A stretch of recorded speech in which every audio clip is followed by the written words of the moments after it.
May the words of my mouth and the meditations of all of our hearts be pleasing in your sight, O Lord, our rock and our Redeemer. Amen. You know, it's so funny right before the service starts to be fumbling around and trying to figure out why things are not posting the way they're supposed to. And it reminds me of how my kids sometimes make fun of me for not knowing as much about certain things as they do electronically. And I recently heard that someone, I don't know where I saw this, but it said that we should talk about age by levels, not say age, say levels, because saying that you're level 43 sounds so much cooler than saying you're actually 43 years old. So anyway, that might help you, those of you who are in higher levels than I am. So I want to begin today with a question. And I want you to just take a moment as you hear this question and just reflect on it for yourself. What season in life would you say that you're in right now? What season in life would you say you're in right now? And I'm not talking about, oh, we're in the season of COVID-19 or we're in a season of quarantine. I'm talking about you personally. Season of discernment and listening, maybe, or I'm in a season of transition, or I'm in a season of disorientation, it feels like, or a season of grief and loss. I'm in a season of hope and new beginnings, or a season that feels like a final season, maybe. Maybe it's a season of learning and self-discovery, or it's a season of self-sufficiency and speaking up for myself. That's the season I'm in. Or maybe it's a season of contentment and gratitude, or a season of love and romance. What season in life are you in right now? This question is so incredibly personal, and yet it's so universal, right? To be alive is to journey through different seasons in life. This is the language that we often use to describe it because of how natural it feels. The natural world has these rhythms and these cycles that we are immersed in and we anticipate every year. And in the same way, that everyday life continues within the context of these broader meteorological movements. We seem to have this ability in our own lives to identify broader themes that are happening even as daily life continues. I feel like I'm in a season of discernment, for example. Even though life continues, that's kind of the season I feel like I'm in, or I feel like I'm in a season of transition, or I feel like I'm in the season of contentment right now. And gratitude. So again, what season of life would you say that you're in? Well, today I want to talk about seasons in life, and I want to just begin by pointing out that the point of my message today is not original at all. The point of the message is this: for everything there is a season and a time for every matter under heaven. That is the point of my sermon. For everything there is a season and a time for every matter under heaven. But what I want to do as I kind of lean into this point is I want to talk about three distinct moments in life that are recurring. We come back to these moments where this ancient wisdom speaks to us in a very different way, a different message for each of these three different moments. And yet it speaks equally as prophetically. Because I believe that in these three moments in life, we often tend to forget the wisdom of these words. For everything there is a season and a time for every matter under heaven. So here are the three moments that I believe that this wisdom speaks to us in a different way, and yet prophetically. Those moments when we need to accept change. Secondly, those moments when we need permission to change. And then the third moment is those moments when we need to force a change. And I want to go through each of these with you. I had an interesting experience recently. Few weeks back, it hit me, and maybe you have these moments or you've had one that you kind of remember, but I hit a low point with all the changes and all the adjustments that we've made with COVID-19. I'd been doing so well, and I just hit this low point. And so one of the things that I decided to do was find a new TV show that I was going to use to escape. Let's be honest, to binge watch, right? Just say it. It's out there now. To my great delight, after I found this one show that I got really turned on to within the second episode, to my delight, I looked and I saw that there were 3 seasons. And I thought to myself, okay, maybe this quarantine thing isn't going to be so bad. But what I found is as I kind of neared the end of the 3rd season, which I kind of depended on this show, it became kind of a vice for me. And just like any other show, but especially at this time, and I kind of got attached to the people in the show, and they kind of felt like a part of my family right now.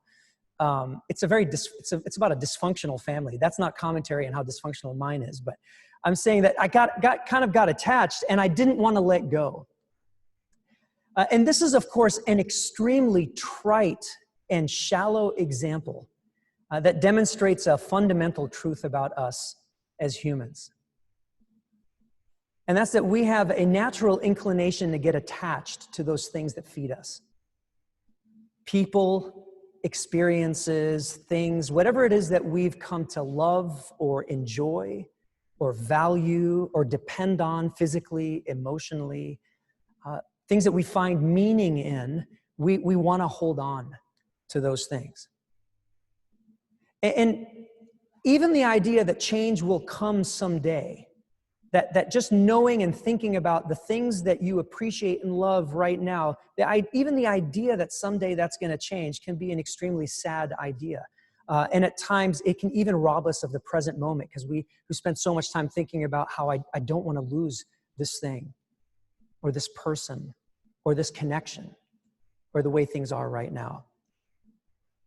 And then in those dreaded moments where, in fact, change does happen, and it does come, it can be excruciatingly difficult, I think, to let go. It's hard to accept that a change has come.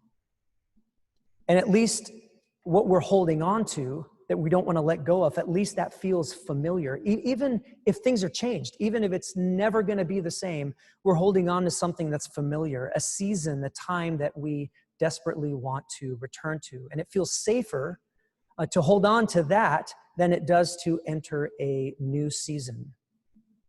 Or maybe you've been in that season before and now you're facing it again and you're like, I know exactly what this season looks like and what it's going to be for me, and I don't want to go there again. It reminds me of a quote I saw recently. I think you'll appreciate this. This too shall pass. It might pass like a kidney stone, but it will pass. For everything there is a season and a time for every matter under heaven. You know, there's a reason why these words are often recited at funerals and times of great loss. And sometimes maybe even more, we say this passage more than those biblical promises of the afterlife.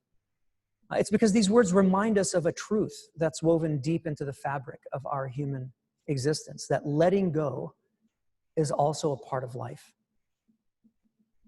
That the season you're in right now doesn't invalidate the beauty and the gift of the season you just left.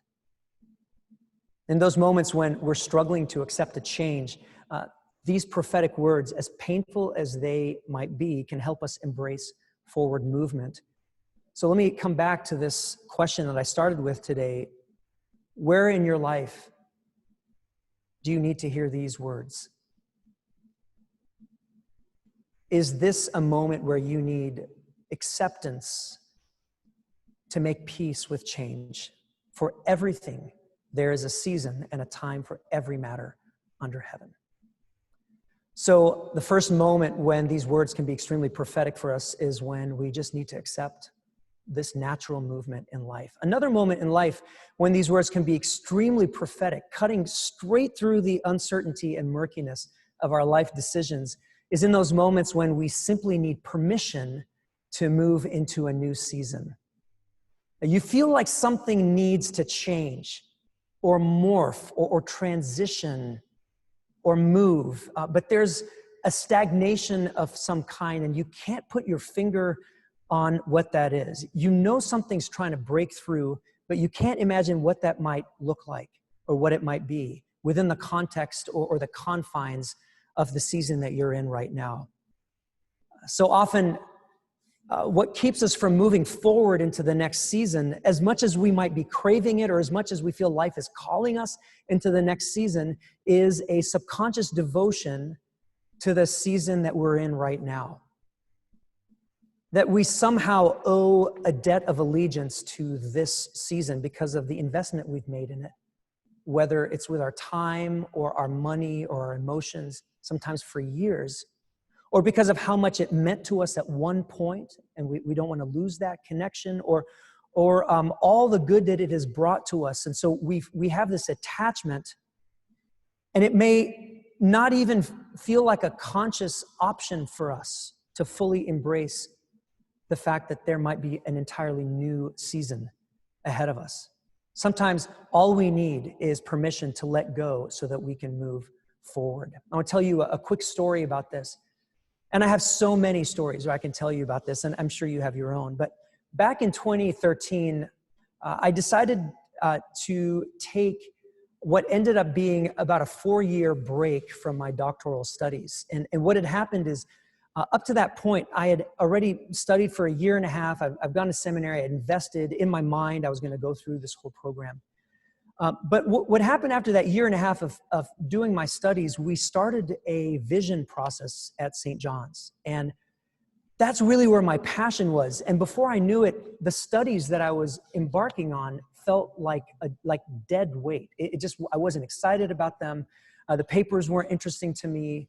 And I was really wrestling and struggling with this idea, like, what do I do? And there was this moment, and I'll never forget this moment, where as I was really excited about the vision process and thinking, like, how do I finish all these years and all the money investment into this when I'm not really excited about it?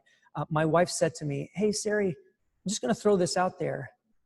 But what if everything you needed from your studies was just for this process, this vision process that was very much informed by my studies? What if that was the season you're in?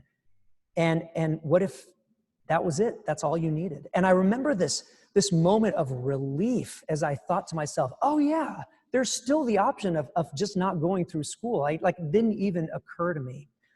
Of course, I returned after years, but it felt much more natural at that time. So just a personal story where someone said, what if, just opened the door for something I hadn't even been considering because of the sense of allegiance I had to this season that I had started. So let me ask you, where are you feeling stuck? Is that where you are right now in your life? In what area of life or relationship has the way things have been no longer working for you or for someone else that you're in relationship with?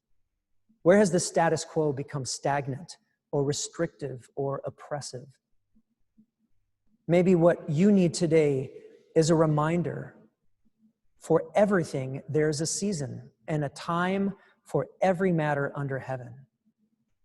It's okay for seasons to change. And maybe what you need today is the permission to say thank you to the season that you're in right now and all it's given you, and to boldly embrace the new. So where are you feeling restless? What are you holding on to that's not working anymore, where you need permission to step into a new season? Is it in a relationship in your life with your partner or your kids or your parents or your siblings or your friends or your relationship with yourself maybe? The old way of interacting or being or connecting just isn't working anymore.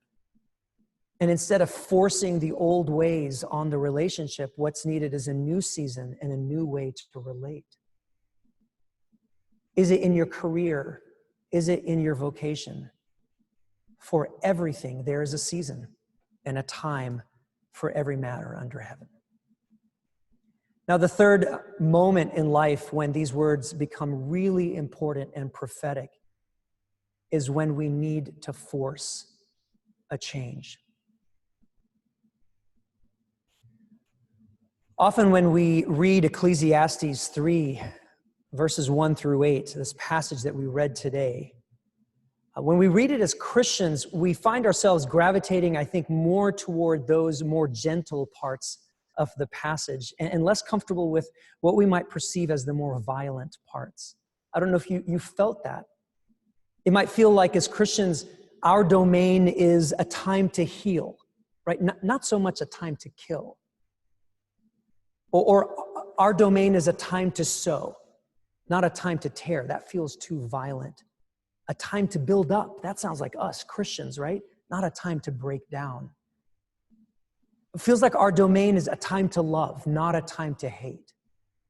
Or a time for peace, not a time for war. And so we kind of go through this passage identifying with one part of it and feeling these shoulds, like, oh, as Christians, maybe we should identify and subscribe more to these more gentle parts of the passage. But no, for everything there is a season. For everything there's a season, and there's a time for every matter under heaven. Healing, planting, mending, building up, even peace are not the right time for all seasons. In fact, sometimes maintaining peace can actually do a lot of harm because it can keep reality locked into the status quo. Sometimes we actually need a season of disruption. God had to disrupt Saul, who later became known as Paul. He had to disrupt his life in order to turn him around. Jesus was an agent of disruption to the status quo. And there are so many examples that we could talk about. And if it weren't for the time limitation today, I would just name one after the other in our personal lives and in our lives in relationship and community, where the only way to move forward is to actually disrupt and do violence to the status quo. For everything, there is a time and a season. And I want to give us today a perfect example of this. And that is the season that we're in right now in our nation with our struggle for racial equity. When you exist within an oppressive system, talk of peace only sounds actually like appeasement to those who are feeling oppressed. It sounds like appeasement so that the status quo can be maintained. Do you understand what I'm saying? Right? Makes sense, right? Let's just keep the peace. And the truth is that when the injustice and the prejudice is baked into the very infrastructure of the nation itself, the mere concept of mending or healing makes very little sense. It assumes that there was some previous point that we're trying to get back to where things were actually right and good. So we just want to mend and we want to heal. No, for everything, there is a season and a time for every matter under heaven. This is not the time for peace. That will come. This is not the time to mend and heal. This is the time to tear the facade of our nation's equity rhetoric. This is the time to break down and expose the systems that perpetuate injustice. That's what this time is. This is the time to go to war against white supremacy. This is the time to speak up, and it's not the time to be silent. Sometimes we need to force a change. And Ecclesiastes 3:1-8 reminds us that there's a time for that as well. So what season in life would you say you're in right now? This question that we started in. Are you in a place where you need to accept what is? Are you needing to be released and given permission to move into a new season? Or is this a moment for you where you need encouragement to keep struggling and to keep pushing forward toward a new and a brighter season? Let's pray together. Loving God, as we now enter into the prayers of the people, we thank you for this very organic message. We thank you that you don't lock us into one way of being or one narrative, but this dynamic life that we're in. the only way to get through it is to fully embrace the different and very natural seasons that come our way. So our hearts are open to you now, that you may speak and make yourself clear to us.